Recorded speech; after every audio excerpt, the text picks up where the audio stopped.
Oh, Mom, I'm sorry. There seems to be no reservation, right?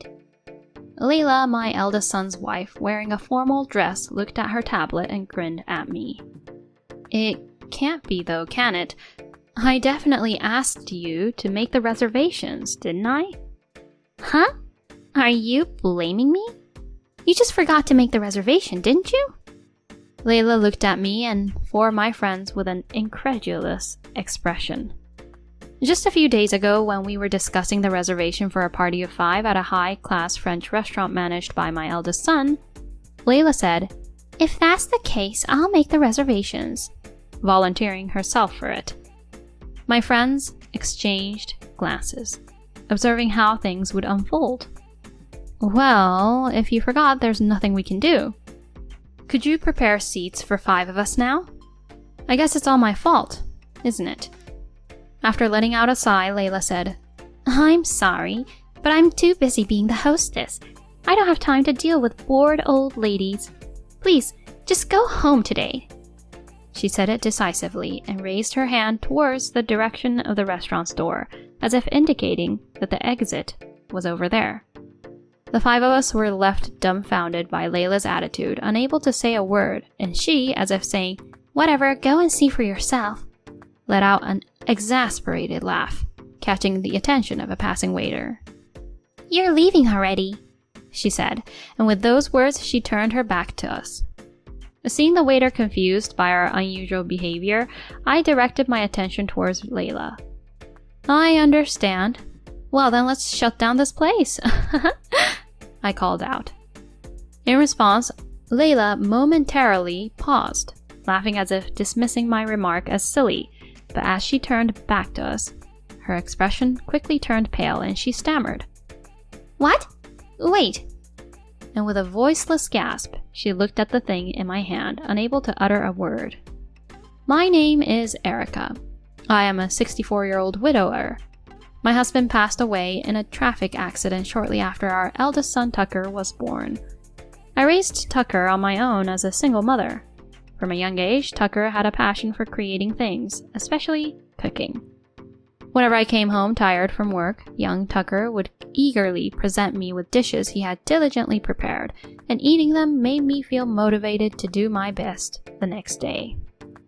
And so, driven by my happiness and his desire to improve his cooking skills, Tucker expressed his ambition to become a chef, and immediately after graduating from junior high school, he embarked on an apprenticeship as a cook at a certain well-established traditional French restaurant. He disregarded my suggestion to attend high school, opting for early technical skill development, and courageously dove into the demanding culinary world at a young age. Initially, he was only allowed to do the dishwashing and faced significant hardships, but thanks to his innate sense, dexterity, and relentless efforts, he rapidly climbed the success ladder. Finally, at the young age of 32, he received an offer to establish a separate branch restaurant and ended up owning his own high-end restaurant. However, it's worth nothing that the restaurant had a different name. It was what you might call a certified establishment, as it proudly bore the name of the original master chef. It was around that time when my son met Layla, and from my perspective, he was brimming with confidence and fulfillment as a chef. After dating for just 6 months, they got engaged, and Layla took on the role of the hostess at the restaurant. She was the daughter of a renowned food critic, but she had no experience in restaurant management. "I've always wanted to try something like this. Once I become the hostess, I'll have Dad help with the promotion." Layla's carefree and playful demeanor, akin to that of a casual waitress, convinced Tucker, leading her to take on that position. According to what I've heard, since she couldn't do her own makeup and clothes, she visits the beauty salon daily. And then she comes to the restaurant right before opening, leaving all the table service to the experienced waitstaff, without even bothering to memorize the names of the dishes. Occasionally, she would engage in conversation with the celebrities she saw, or simply wandered around the restaurant. However, thanks to the excellent staff and Tucker's culinary skills, the traditional French restaurant was thriving. However, Layla became increasingly frustrated with the fact that even though she was the hostess, people did not listen to her at all. And in fact, they even took her lightly. She directed her frustration towards those in weaker positions. The moment I noticed it was when I went out for a meal with 2 friends. While we were chatting in a private room, Layla came over to us. "Thank you for coming today." She greeted me like a hostess. When I asked her about the details of today's menu, she immediately called for one of the servers. "Let him explain it to you," she said, handing it off to the server. The server seemed to be a newcomer and stumbled while trying to explain. "Can't you even remember that yet? We are a prestigious French restaurant, you know. We don't need useless people like you around here." She began a lengthy lecture to the server right in front of us. The server had a look as if he was about to cry, and remained silent. I felt troubled by the situation. "Layla, that's enough." And when I tried to get her to quit, she glared at me and retorted, "No, please, don't meddle in our training. You're just a stranger. I guess all you have to do is eat the good food. Do you understand the struggles I've been through?"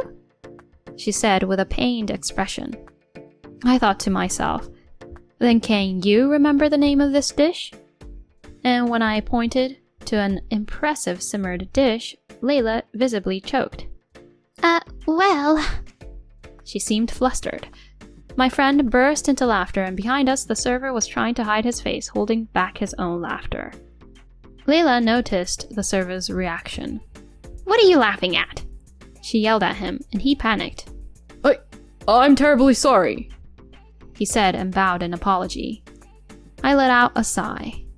"It's the bourbon-simmered chicken wings and duck confit, right? You should educate yourself before trying to educate others." I just had to say it. Layla must have glared at me. "How dare you humiliate me? Remember this well," she shouted in an uncharacteristic, tough manner completely unsuitable for a high-class restaurant hostess, and stormed away with heavy footsteps. That's not a good sign for the future. Originally, when Layla first came to greet us at our house, she looked around our small, old 2-bedroom apartment in the public housing complex with a curious expression. "Having grown up in a place like this, do you really have a palate?" she asked. I replied that Tucker had been in training since he was 15 years old, so he must have developed his palate during that time.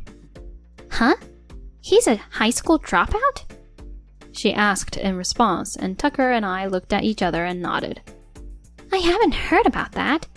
On top of being raised by a single mother, a high school dropout, huh?" she murmured softly, deep in thought. I remember thinking that she looked ladylike in appearance but gave off an unpleasant vibe. However, since she's the woman Tucker chose and he's already in his 30s, I didn't feel it was my place as a parent to meddle or object to their marriage, so I didn't oppose it.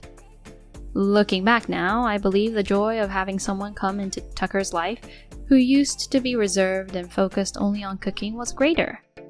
Layla's quips were often directed at the simple and reserved Tucker. "I'm the one who married you, you know. Can I say I want a divorce?" She would say words like that. In the end, she even teasingly showed him divorce papers with her name written on them. "I can leave anytime," she said, making it seem like she had the upper hand in the relationship. Tucker, who had no interest in anything other than cooking, might have thought that women were like that. It might have also been scary for him to receive criticism from her father. However, Layla's domineering behavior at the traditional French restaurant only escalated, and she started meddling not only with the servers but also with the kitchen staff. "Hey, can't the dishes be a bit more Instagram-worthy? My reputation is at stake, you know. And also the dish names sound tacky, so I'm going to change them. Let's add some trendy truffles." It seems like she was saying whatever she pleased, causing trouble for Tucker and the others in the kitchen. As a result, the staff morale plummeted, with many people gossiping about her behind her back, and some skilled individuals even chose to leave. The negative atmosphere couldn't be hidden, and while the taste of the dishes remained unaffected, people's interest and enthusiasm gradually faded away. It felt as if a single rotten apple was spreading decay to the rest of the barrel. Worried and anxious, I called my eldest son and his wife to my home on a day off, hoping to help relieve them of their daily fatigue. It must be tough every day, right? Just take it easy here for a little while. However, Layla sat next to Tucker with a frown. Even if you say take it easy, it's so cramped here. Muttering complaints, she barely touched the food I had prepared and seemed eager to leave. I couldn't hold it in. You know, Layla, I apologize for the other day. I also think I wasn't very understanding. And when I took on a magnanimous attitude, Layla glanced at me and said, Well, it was uncalled for. Even I have my position to consider. Thanks to you, it was quite unpleasant for me. She expressed her anger as she spoke. I took it very seriously. Yes, I feel bad about it. I'm sorry for acting like an amateur. I lowered my head in apology. Then Layla's mood seemed to improve. It's fine, as long as you understand, she said and started devouring her food. Do you have any alcohol? I'd like some wine. When she was told there was no wine available, she said, Then go buy some. You feel bad about it, right? She asked. At that moment, Tucker interjected. It's alright. I'll go buy it. As he tried to get up from his seat, Layla sounded hysterical. I wasn't talking to you. I asked your mother, she shouted. Tucker, it's fine. I'll get some snacks while I'm at it, I said, and left the living room. Layla seemed to think that I had already left. It's all really poor cooking, and yet she acts all high and mighty at the restaurant. This isn't the kind of food you can eat. She was venting her frustrations with venomous words. I always paid the full amount at the restaurant, even if I didn't eat much, so I didn't deserve to be spoken to like that. Tucker seemed to have had enough of her behavior and, Handling those simple flavors skillfully requires a lot of difficult techniques, you know? I got my taste buds from my mom's cooking, he said, trying to defend me. However, it seemed like that didn't sit well with Layla. Huh? You mentioned before that you entered culinary training despite being a high school dropout. You said you developed your palate through that training. In other words, you had irresponsible parents who didn't even let you attend high school. She said whatever she pleased. Even Tucker finally had enough and said, Hey, enough already. But Layla's momentum didn't stop. Shut up! I married a high school dropout, you know. I can leave anytime I want. She said her usual quips and continued to eat the food heartily. If she had so many complaints, she didn't need to eat the food in the first place. I pretended not to hear her words and quietly went outside to do some shopping. After a glass of wine, Layla seemed to be in a better mood and started talking happily about what was going on at the restaurant, so I kept up with her. But all that came out of her mouth was bad-mouthing the restaurant staff. Seriously, that waitress is completely useless. And the young ones in the kitchen are so irritating. They ignore me when I try to talk to them. It's so frustrating. Unable to bear her endless complaints, I gathered up my courage and said, Hey, Layla, I know it might not be my place to say this, but you should consider being more attentive as the head of the restaurant. Otherwise, your position might suffer. Suddenly, her expression changed, and she angrily threw the contents of her wine glass at my face. For a moment, I was stunned, not knowing what had just happened. You're just lecturing me, aren't you? I was in a good mood, and now you ruined it. If business is bad tomorrow, it'll be your fault. She said these completely illogical things, left me soaking wet with wine, and called a taxi. Tucker rushed over with a wet towel to help me. Are you okay, Mom? He wiped me off, but then Layla got a call saying that taxi had arrived. Tucker, let's go. I have an early start tomorrow. She scolded him harshly, and he looked concerned as he said, I'm sorry, before leaving with her. Feeling a sense of futility, I finished tidying up and took a bath. As I got out of the bath, I received a WhatsApp message from a certain someone. How'd it go?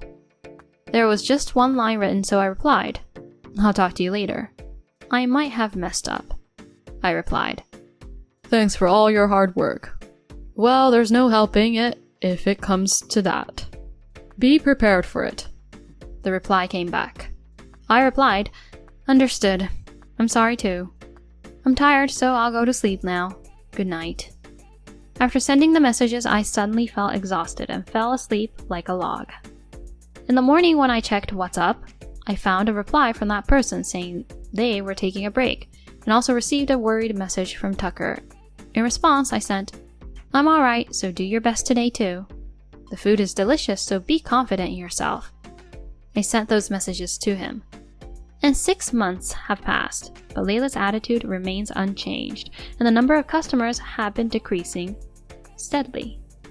And then someone asked me, Could you go and check on things? So I invited 4 of my friends and visited Tucker's restaurant. And, as I mentioned earlier, Layla tried to make me feel embarrassed by pretending that there were no reservation for the 5 of us. I thought that if I didn't give her a warning soon, everyone would end up unhappy, so I resorted to a final measure. Then, I'm going to shut this place down. As she stared intently at the photo in my wallet, she widened her eyes in surprise. The master chef? Yes, the person standing beside me in the photo was the master chef of the restaurant where Tucker first trained, and he generously allowed Tucker to start his own branch restaurant. It seems like she also recognized his face. What? Why do you have a photo like that? It's because Tucker used to work at his restaurant, and I've been with him for about 15 years now. As I said that, Layla's body trembled and her attitude completely changed from before. She then clung to me, seeking comfort and support. But please wait. I beg you, please keep this matter strictly confidential. The master chef is not only known for his exceptional cooking, but also for being strict with customer service, and rumors about this restaurant's reputation had already reached his ears. So this time I was asked to visit the restaurant as a sort of reconnaissance mission and see how things were going. The master chef said his approval of the restaurant depends on my words. My son worked so hard to establish this restaurant, so I don't want to see it ruined. However, as a parent, I felt like I had to be strict. Just because we've been longtime lovers doesn't mean I want to make a move that could destroy the castle the master chef had built throughout his life with such dedication. And due to Layla's actions, the restaurant's reputation suffered, and it seemed challenging to rebuild the business with the declining number of customers. Moreover, in the case of high-end restaurants, once a reputation declines, unless the restaurant is exceptionally well established, customer traffic also decreases. The reason is that the upper class choose restaurants based on status above all else, not taste. The scariest part is being seen as someone who doesn't know any better, going to a restaurant with such a bad reputation. Moreover, a restaurant that had once received approval but had that approval revoked is considered bad luck, and I wouldn't want to get involved with such a place. Even if Layla dislikes me, if she can't handle her duties as the hostess, there's no chance for redemption. I quietly declared, "This restaurant is already finished." Layla tremblingly approached and clung to me, saying, "Wait, please! I know! We can have my dad write an article about the restaurant! If he says it's the best, surely the customers will come back!" She proposed desperately. I glared at her and said, "Do you want to bring more shame to the owner?" I reprimanded firmly.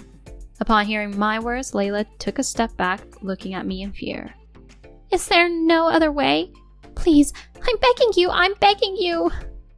She suddenly changed her tone and pleaded desperately. Then something shocking slipped out of her mouth. "If this restaurant disappears, I'll be cornered to repay my debts. Please, I'm begging you." "Debts? Where did you—" "Well, you see, it's for my appearance as the hostess." As Layla stammered, a new waitress appeared out of nowhere and sarcastically remarked, "Fancy crocodile bags or luxurious mink fur, right? All for the appearance as the hostess, huh? The waitress said and quickly ran away. Layla looked at the waitress's retreating figure with frustration. Then she approached me with tearful eyes and finally knelt down in front of me pleadingly. "Please, I beg you, protect this restaurant." She said this shamelessly. Her attitude had changed drastically from treating us like foolish old ladies earlier. The 4 friends who came with me were utterly astonished by her behavior. I calmly replied, "Protecting this restaurant was supposed to be your responsibility as the owner. Since you neglected that, you should face the consequences." Upon hearing my stern voice, Layla sank to her knees and couldn't move, tears welling up in her eyes. Those who only want to reap the benefits and cling to the tree we painstakingly nurtured, like parasites, deserve to face the consequences. Afterwards, Tucker closed the restaurant, divorced Layla, and filed a large alimony claim. Her behavior as the head hostess had a significant impact on the closure of the traditional French restaurant, and the cooks and servers cooperated by providing testimonies one after another. As a result, a claim for nearly $100,000 in damages was granted. Furthermore, it was discovered that she had embezzled money from the restaurant, leading to a separate lawsuit for repayment. In the end, her parents paid for all the compensation and embezzled money, and she had to return to her parents' home. However, her parents, who had always struggled to deal with her behavior, eventually kicked her out of the house and made her work in a live-in factory job.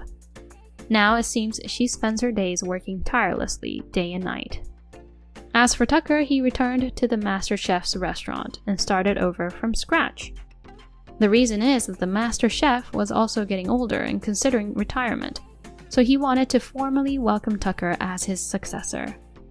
It seems like he was impressed by Tucker, who managed to maintain the taste of the dishes even in such a difficult situation at the restaurant. Dealing with Layla was tough, but it provided him with a valuable experience, helping me understand the difficulties of running a business. Now he approaches each day with a positive attitude, devoting himself to training and to upholding the reputation of the long-standing establishment. And now I am married to the master chef, and each day with youthful spirits we enjoy a happy married life full of excitement and joy. He had lost his wife before and was hesitant about getting married again, but in the end he confessed that in his final years he didn't want to regret and feel the pain of not being with me, so he proposed to me. Looking back now, I sometimes regret not getting married and living together sooner. By the way, Tucker is dating the new waitress who recently joined and moved with him to the master chef's restaurant, and they seem to be getting serious, possibly even considering marriage soon. She has grown steadily as a waitress, and now she's taken on a leading role as the head waitress, overseeing everything. She'll surely become successful. With both of them confidently managing the restaurant, they are now discussing their long-awaited trip with excitement as a married couple.